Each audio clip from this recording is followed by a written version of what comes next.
Halo sahabat ATR BPN, ketemu lagi di podcast Kementerian ATR BPN. Kali ini kita bersama Wakil Menteri ATR BPN, Bapak Surya Chandra. Halo Bapak, apa kabar? Halo Ibu Yuli, Ya. apa kabar? Baik. Nah, seperti sobat ketahui, sudah 1 tahun ini kita memainkan publikasi terkait dengan Road to GTRA Summit di Wakatobi. Tentunya pasti sobat ATR BPN ingin mengetahui dengan pasti apa sih sebetulnya GTRA Summit yang nanti akan dilaksanakan pada tanggal 8 sampai dengan 10 Juni di Wakatobi. Untuk itu kami mohon mungkin Pak Wamen dapat menjelaskan. Makasih Ibu Yuli. Jadi cerita awalnya itu dari Rakor GTRA sebetulnya, Rakor Wilayah Sulawesi Tenggara. Hadir seluruh teman-teman kita dari Kementerian ATR BPN, lalu juga pemerintah provinsi dan beberapa kabupaten. Nah, di dalam diskusi itu yang kita sebut Rakor terintegrasi, karena memang Sultra ini, Sulawesi Tenggara ini unik ya. Provinsinya tidak besar, tapi pulaunya ada 450 lebih. Dan masing-masing pulau itu dikaruniai Tuhan sumber daya alam. Yang luar biasa tentunya sebagian Pak ya? Kawasan hutan, sebagian masyarakat, banyakkan air. Jadi dia salah satu provinsi kepulauan gitu. Nah, yang unik di Konawe Utara di dalam cerita di waktu di Rakor itu cerita ada loh Pak di sini izin usaha pertambangan yang total luasnya itu melebihi luas kabupaten kami katanya. Jadi sambil bercanda orang BPN bilang nggak ada kerjaan lagi kita Pak, udah kekunci katanya gitu. Nah, terus kemudian kita gali dan dalam Rakor itu kita undang juga teman dari ESDM, kita undang Eselon 1, hadir Eselon 3. Saya memimpin rapat bersama gubernur dan rupanya ketika ditanya gitu cerita semua Bu. Jadi teman-teman dari SDM cerita, teman-teman dari LHK cerita, orang BPN cerita. Nah, kami menyimpulkan rasanya memang pemerintah sendiri sebetulnya pengen ngobrol gitu. Ini situasi yang bikin semua nggak enak sebetulnya. Ada tumpang tindih, ada menghasilkan ketidakpastian, konflik yang terkait pertanahan dan pengelolaan ruang juga jadi tinggi. Belum lagi peluang-peluang investasi yang terhambat karena itu. Jadi memang dari pemahaman awal yang sangat lokal, kemudian kita diskusi dan wah ini bisa kita kembangin jadi pertemuan nasional begitu. Nah, kemudian berlanjut karena kebetulan Pak Gubernur Sultra, Pak Limasi itu adalah koordinator Badan Kerjasama Provinsi Kepulauan yang pada tahun 2018 mendeklarasikan pembentukannya gitu. Jadi ada deklarasi Batam waktu itu. Nah, intinya memang bagaimana provinsi atau daerah kepulauan ini bisa kumpul dan saling berbagi pengalaman, pengetahuan, bagi masalah dan juga barangkali bagi solusi. Nah, inilah sebetulnya awalnya, jadi berlanjut terus dalam prosesnya kita libatkan hampir semua ya. Jadi saya keliling-keliling ke beberapa menteri juga selain lapor ke menteri kita untuk minta masukan dan hasilnya kurang lebih seperti yang kita siapkan nanti di Wakatobi tanggal 8 sampai 10 Juni. Bertepatan dengan tanggal 8 itu Hari Samudra Dunia, tanggal 9 itu Hari Coral Triangle Bu, di salah satu titik ada segitiga imajiner di Asia Pasifik ini yang koralnya masih utuh, masih bagus, masih alamiah. Nah, titik satunya ada di Wakatobi. Jadi tanggal itu memang tanggal istimewa dan langkah kita untuk mulai mendiskusikan, mensinkronisasi, pemanfaatan ruang dan sebagainya itu bisa jadi awal yang baik saya kira nanti. Ternyata ngobrol itu penting ya Pak. Jadi ini ngobrol yang membuahkan sebuah hasil yang besar. Tentunya keren nanti. Kita tunggu aja ya Sobat ATR BPN. Nah, di GTRA Summit ini kan mengambil tema ya. Kalau saya baca itu yang sudah dipublish itu pemulihan ekonomi yang inklusif dan berwawasan lingkungan melalui reforma agraria.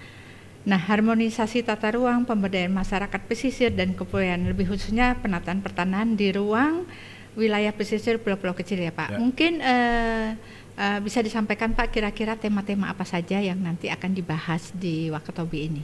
Ada 3 tema besar yang kita bahas dan itu sudah dibahas sebetulnya karena ada serial diskusi, webinar, FGD yang namanya Road to Wakatobi hashtagnya. Dan barangkali Sobat ATR BPN sudah pernah lihat salah satunya, itu kita dokumentasikan, dikumpulkan dalam website namanya gtrasummit.id. Bisa diperiksa ya, gtrasummit.id. Sudah 21 dilakukan, minggu ini ada lagi 22 dan nggak tahu sampai berapa sampai nanti Juni. Nah, yang pertama itu sinkronisasi tata ruang, izin, kawasan hutan dan hak atas tanah. Kita tahu memang ada kawasan hutan, statusnya kawasan, tapi pemukiman masyarakat sudah banyak di situ. Ada yang kawasan hutan kan kadang-kadang berubah-berubah, kadang geser-geser. Udah gitu skalanya beda dengan kerjaan BPN. Kalau BPN 1:5.000, dia 1:200.000 gitu. Jadi skalanya kecil, sementara BPN sangat besar. Nah, jadi tumpang tindih itu niscaya terjadi. Lalu juga ada izin usaha pertambangan. Kalau dalam kasus Sultra banyak izin tambang begitu ya. Itu menimpa hak atas tanah dari masyarakat yang sudah existing.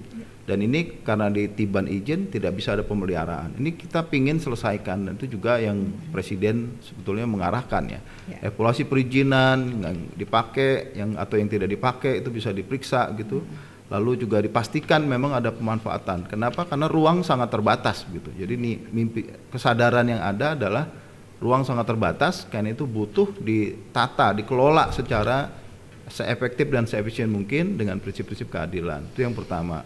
Yang kedua, untuk sinkronisasi itu efektif, kita butuh penataan aset.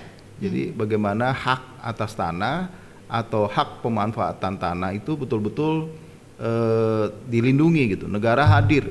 Kita tahu ada totalnya resminya di Indonesia ini punya 16.056 pulau. Tapi baru sekitar kurang dari 24% yang terdaftar, yang tercatat, ada sertifikat begitu. Sisanya itu 76% itu belum ada sertifikat. Jadi sangat besar peluangnya. Di sisi lain, di situ juga ada pulau kecil terluar, pulau kecil yang di batas negara 111 pulau, ada yang di dalamnya kecil-kecil gitu. Dan ini ada masyarakat tradisional yang menetap tinggal di situ, ada yang cuman transit, ada yang potensi alamnya bagus tapi belum bisa kita manfaatkan karena memang secara aset belum clear gitu, belum jelas gitu. Siapa yang berhak, siapa yang mengelola, bagaimana menjaga kepastian hukum, juga kelestarian lingkungan seperti itu. Nah, ini kita perlu diskusikan. Yang ketiga soal penataan aset, Bu. Jadi setelah asetnya dapat, aksesnya bagaimana ini supaya bisa memberikan nilai tambah.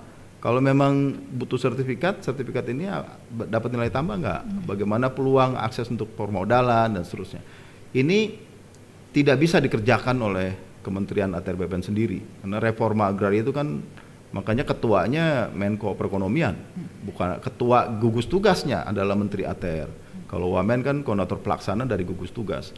Nah, kami melihat, wah kayaknya kita perlu deh ngobrol lagi, merevitalisasi lagi mimpi besar yang namanya reforma agraria menjadi mimpi Presiden sejak Nawacita dan dilanjutkan dengan RPJMN 2014, 2015 sampai sekarang lanjut lagi di periode kedua.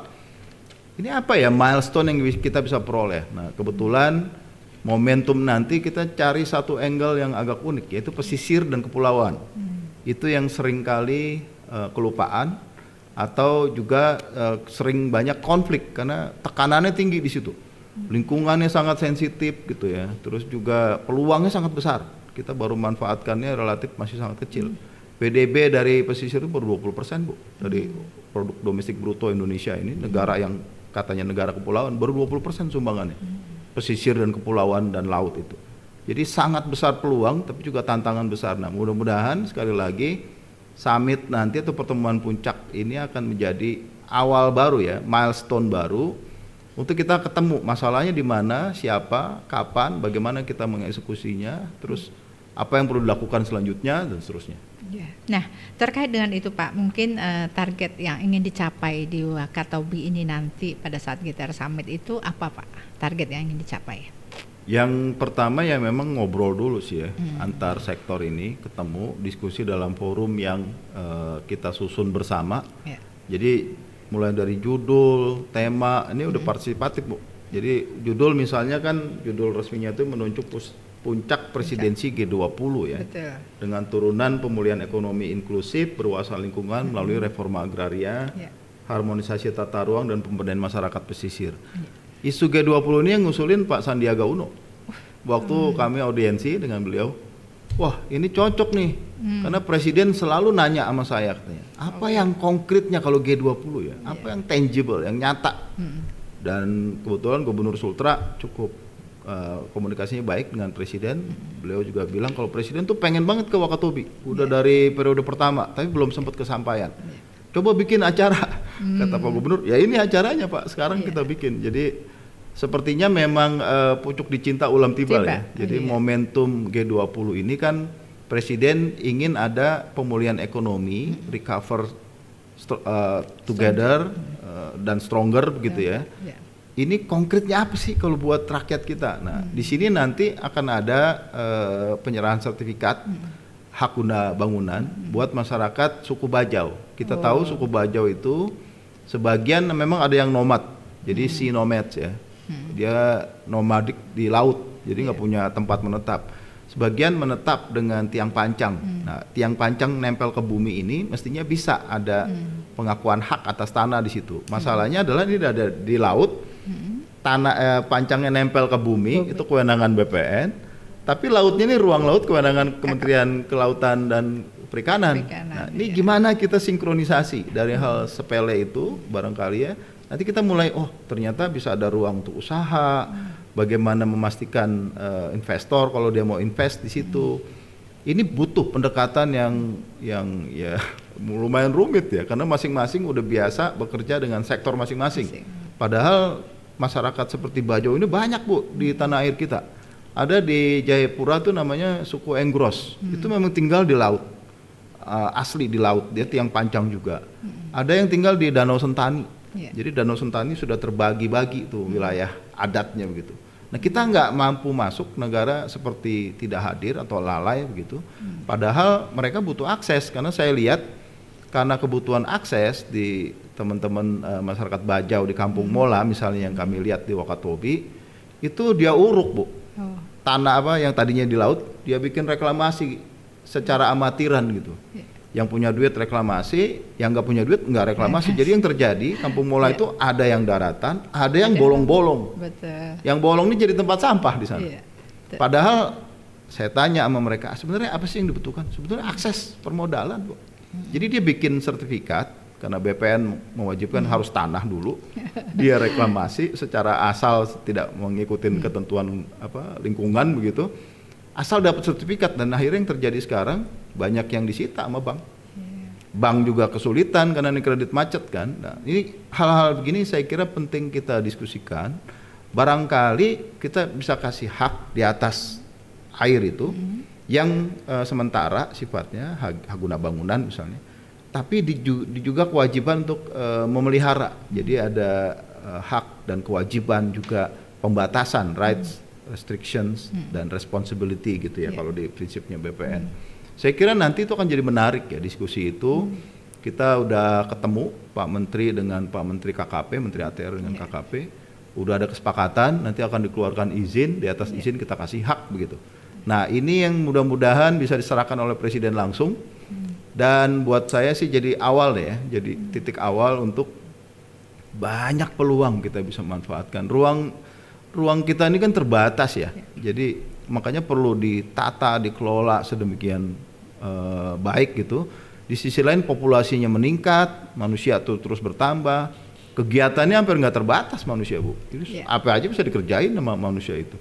Di sisi lain kita jangan lupa yang tinggal di ruang kita kan nggak cuma manusia, ada binatang, ada pohon yang kita butuhkan juga. Nah hal-hal ini perlu untuk dipahami, perlu kita sepakati, dan karena itu bisa jadi ada bagaimana memanfaatkannya secara optimal ya, semaksimal mungkin, dan rakyat juga ikut menikmati, tidak cuma sebagian yang punya modal begitu. Kalau suku Bajau itu memang nggak bisa hidup di darat katanya Pak. Kalau di darat masuk angin, sakit-sakit gitu. Jadi dia harus di atas air. Tetapi luar biasa pemerintah sudah ada. Jadi negara hadir seperti Bapak itu sampaikan memang sangat dibutuhkan sekali, karena tanpa keberadaan negara semua hal itu tidak dapat kita capai. Nah untuk itu Pak, apakah nanti setelah GTR Summit tadi sudah sampai apa yang ingin dicapai, kira-kira apa sampai di sini aja Pak ini? Memang tantangan mengerjakan program strategis nasional reforma agraria ini timeless Bu.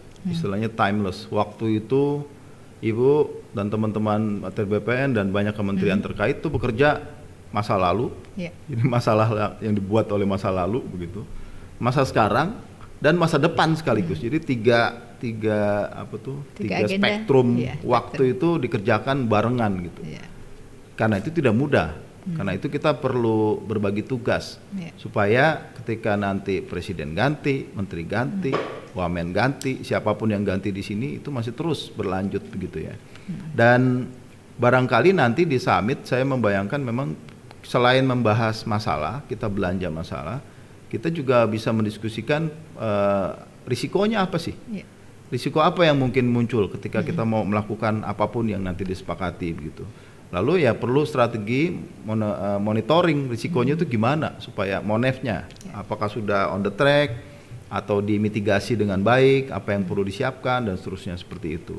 Dan termasuk kalau nanti dibutuhkan perubahan regulasi, perubahan juknis antar kementerian, kita perlu bikin mekanisme kerja yang seamless ya, seperti pipa itu nempel gitu, nggak sambung-sambung. Dan ini bukan untuk mengambil kewenangan, KKP tetap dengan kewenangannya, ATR BPN tetap dengan kewenangannya, Kementerian SDM tetap dengan kewenangannya, KLHK tetap, tapi kita punya bisnis proses yang saling terkoneksi gitu, yang seamless, yang nempel terus dan rapi. Karena pertaruhannya terlalu besar ya. Lingkungan kan ruang ini terbatas. Manusia terus berkembang, kegiatannya nggak ada batas. Belum lagi kalau ditambah potensi bencana jadi besar gitu ketika tata ruang tidak diperhatikan gitu ya. Nah ini kita berpacu dengan waktu sebetulnya. Di sisi lain ada peluang yang jadi terhambat. Orang mau invest karena tidak ada kepastian, dia nggak jadi. Masyarakat yang cenderung miskin karena tinggal di pesisir itu cenderung miskin. Memang pembangunan kita banyaknya orientasi darat nih, bukan ke pesisir apalagi laut gitu ya. Baru mulai di era Presiden Jokowi sepertinya. Itu butuh perhatian khusus gitu. Dan saya kira nanti di pertemuan puncak GTERA ini kita bahas itu semua, kita rumuskan bareng. Dan akan ada juga side meeting, pertemuan samping gitu yang dilakukan oleh para CSO, Bu. Kan Presiden udah beberapa kali ketemu dengan CSO, jadi saya dan teman-teman cuma melaksanakan arahan Presiden secara tidak langsung. Akan ada pertemuan nanti tanggal 8-nya di sana. Mereka akan membahas dari sisi masyarakat sipil kayak apa, masyarakat ya, LSM gitu ya. Pandangannya apa, mungkin kritis sama pemerintah, nanti kita ketemuin aja. Jadi semua ikut partisipasi, karena kalau sekarang ini road to Wakatobi, setelah Wakatobi mungkin road after Wakatobi. Kita bisa bikin, kan masih ada beberapa tahun ya pemerintahan ini, bisa ada evaluasi, bisa ada menemukan tantangan dan peluang baru. Nanti saya selama jadi wamen saya siap bantuin ya. Artinya memang ini kerjaan yang berkesinambungan, estafet gitu. Artinya tidak bisa diselesaikan oleh satu menteri berikutnya, presiden berikutnya dan seterusnya begitu. Terima kasih Pak Wamen, tentunya karena kita dibatasi oleh waktu, kita akan kembali Pak, karena kami sangat tertarik itu nanti nextnya gimana tuh road after Wakatobi. Kita tunggu nanti juga hasil-hasilnya. Baik Sobat ATR BPN, terima kasih sudah hadir bersama kita di sini. Wawancara yang sangat menarik bersama Wamen kita, Bapak Surya Chandra, dengan waktunya yang begitu padat. Jadi kita sangat beruntung beliau ada berada di tengah kita. Selamat siang, sampai jumpa next lain waktu. Terima kasih. Ya.